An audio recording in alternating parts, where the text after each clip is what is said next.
On the subject of the NHS, we are now finding out today that patients will be able to use NHS app to opt for private hospital care to help the waiting lists. What's going to happen is on the NHS app, they're going to have the option to be able to choose to find a private healthcare provider. Now, this is being told. This is going to be an effort to cut waiting times, obviously. But, I will touch on that in a second, right? Because that is an erroneous claim. But it's worth just having a look at the proposals first of all before we delve into the minutiae and the nitty-gritty of this particular issue. The NHS waiting list for routine treatment stands at more than 7 million and is predicted to keep rising until next spring. Both of the main political parties are relying on more people choosing to pay for private care to bring down waiting times and free up the NHS. A report in the Times said that only 28 NHS hospitals currently allow patients to manage appointments via the app, although this is expected to be expanded, which is when the private hospital option will be offered for the first time. And the Whitehall source said that there's definitely scope for this.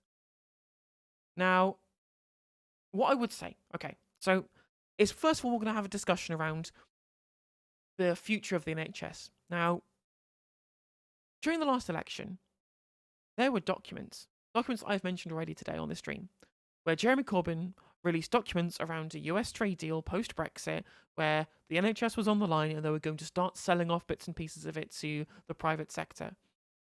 People were always told that there was it was just Labour crying wolf about the NHS as always, but yet again, it was just privatisation by stealth, and we now have US corporate involvement in NHS trusts in the UK. And also, there is moving towards further private provision, as we are seeing right now. It's not just the fact that people are moving to private healthcare because the NHS waiting lists are a long time. They want to be able to pay to be able to skip the queue. They're now incentivizing people to do so by using the state apparatus of the NHS app to move people from the NHS into the private sector for healthcare to try and make sure that more money is flowing into private healthcare provision in this country. We were told that would happen, right? We told you that there was going to be private healthcare company vultures, swirling around the slowly decaying corpse of the NHS, and nobody fucking listened, right? Nobody listened. But, here we are, as always, getting exactly what we wanted. Well, that's true, actually, Tartine. Those documents were from Russian hackers, apparently, according to the wonderful journalists at The Independent. Now, it's worth pointing out, the private sector can't bring down waiting times for the NHS as a whole. It just changes the demand and changes how people queue. The private sector uses mostly NHS staff that are either working overtime or are being seconded to be able to get additional extra pay outside of the regular NHS hours. The NHS and the private sector mostly do indeed share a staffing pool, and the private healthcare sector also shares a lot of the actual brick and mortar hospital space as well, right? Especially if it's routine operations, those are almost always carried out by the NHS, which is where the bottleneck is for care, right? The kind of things where the private healthcare mostly shines is through specialised care, for example, where people really do want to skip the waiting lists. But that was what the capacity that was there in the private sector before. But it's not got the capacity to expand on, regular appointments and regular treatments and routine healthcare, because none of that is what the private sector is there for. It doesn't have the capacity to do so. When it is using this, right, when it is doing these routine healthcare appointments, it is already using the same apparatus that is owned already by the NHS with the same staff as well. You cannot bring down waiting lists in the UK by using private healthcare. You have to build more capacity into it. It's exactly what you have to do, right? So this is a nonsense.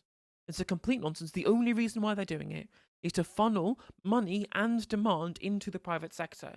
Once the private sector has more money, they can then offer higher wages for nurses, higher wages for doctors, thereby moving even more remits from NHS staff into private sector staff. That is what they're doing, right? And they're deliberately doing it to force collapse of the NHS and to justify privatisation as the last option after the NHS has failed, right? That is the only reason why they are doing it. And the fact they're using taxpayer institutions like the NHS, and then obviously the app itself is being funded through the NHS budget to essentially market the healthcare that's owned by their fucking mates is absolutely fucking disgusting. Completely disgusting. Yep, literally exactly what they did with the post office. Are you 100% exactly what they did with the post office? As well as the fact that, all of the pensions as well for Royal Mail after privatisation are still being paid for by the taxpayer. So they sold off all the good bits and kept all of the costs, right? Capitalise the gains, socialise the losses. The standard privateer's handbook on how to ruin services. I talked last stream about how the water companies were privatised basically because the government deliberately ran them down and deliberately stifled their budgets so they couldn't cope and were forced to be privatised because there was no option. The same is happening with the NHS, right? That's why we can't recruit. That's why they don't want a pay deal, because they want the staff to be moved into the private sector. Exactly what they want to do. Do you know what the worst part about all of this is, though, right? Obviously, we all know, right? Everyone who's watching my channel knows that privatization of it is bad, right? And the Conservatives are always going to privatize the NHS. But usually we'd be able to rely on the Labour Party to be able to fight against that. But of course, Wes Streeting, the Shadow Health Secretary, and Keir Starmer, the leader of the Labour Party, have both said that they agree that they can use private sector to bring down waiting lists, and they want to use public money paid into the private sector to bring down waiting lists as well. So we have the Uniparty that's striking again, where we have both parties just saying, let's use the private sector to bring down waiting lists. What do, right? I don't think that the Labour Party are going to get rid of the NHS free at the point of use, which I think that's really what the Conservative Party want to do, by pushing it so people just have to pay for private care. The government, what Labour would do is just take public money, give it to private services, and then they provide it cost-free to the taxpayer. But that's just more expensive, and it's going to be a big use of taxpayers' money than it would be if they just had more money pumped into a better and more functioning NHS by getting rid of the internal market reforms, getting rid of the Lansley reforms, all that stuff, going back to the model that we know that actually does indeed work, rather than this NHS fit for the future reform bollocks, as you point out correctly in chat. Belvoir-P. This is incredibly depressing. You ask how, Donny Marco, how we can stop NHS privatisation.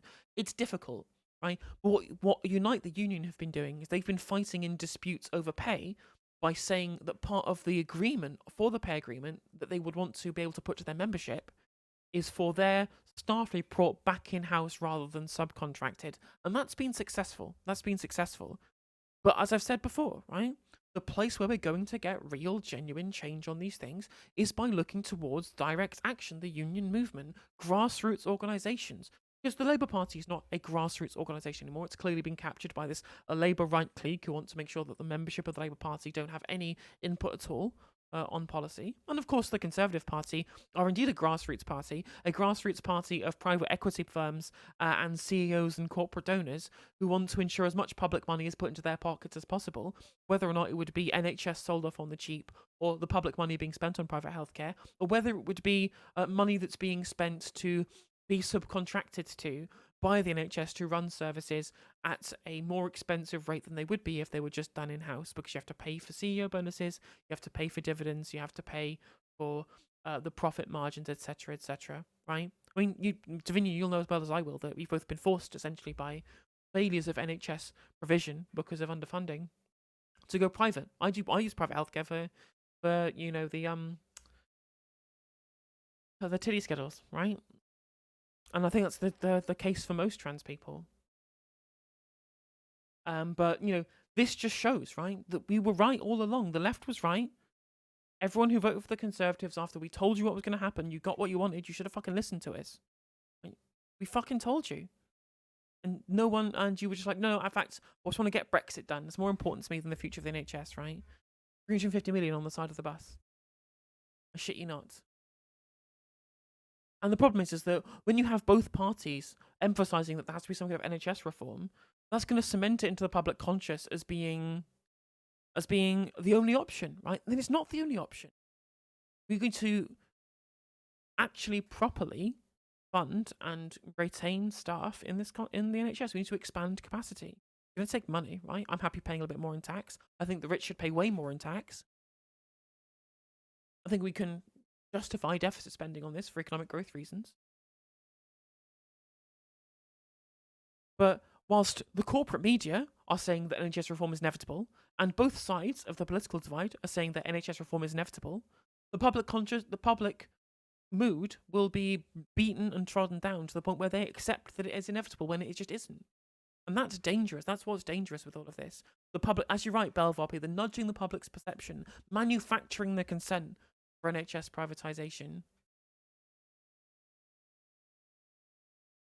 And yeah, unless we properly actually get up on our feet and demand it's being done for the interest of the regular people, the interest of doctors, the interest of healthcare professionals who, let's be real,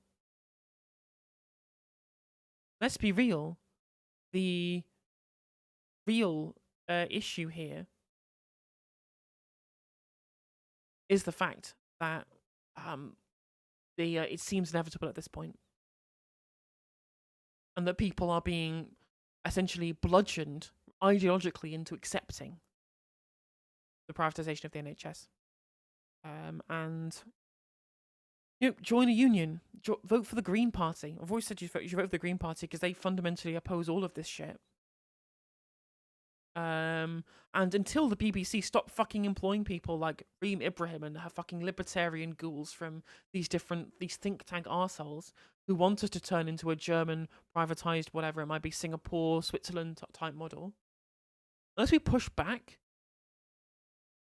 then they will continue trying to push the narrative further. And that's what's dangerous. Because it's all it's all just lies. Because they can't. That's what the problem is. It all is based off lies. Like especially this, which is based off of the lie that you can use the private sector to bring down waiting lists when you just can't. You just allow people to pay to be able to skip the queue. That's all you get, and then someone else has to wait a little bit longer because it's drawing from the same staff pool, the same resource pool. And as time goes on, in fact, research shows that younger people are accepting paying for private healthcare more than older people now at this point. So there needs to be a sea change in rhetoric. Otherwise, I have grave concerns for the future. If you enjoyed this video, please do consider liking and subscribing. It does help out the channel and the algorithm. And if you click the bell notification icon, it will let you know when I go live and when I upload videos. If you'd like to follow me on social media, my handle is @NoJusticeMTG, and that is Twitter, TikTok, Facebook, Instagram, Twitch, and YouTube. If you want to support my channel in a more financial manner, you can do so by becoming a member for just 99p, by super chatting, or by supporting me on Patreon, with the link is in the description of this video, and hopefully I'll catch you on the next segment.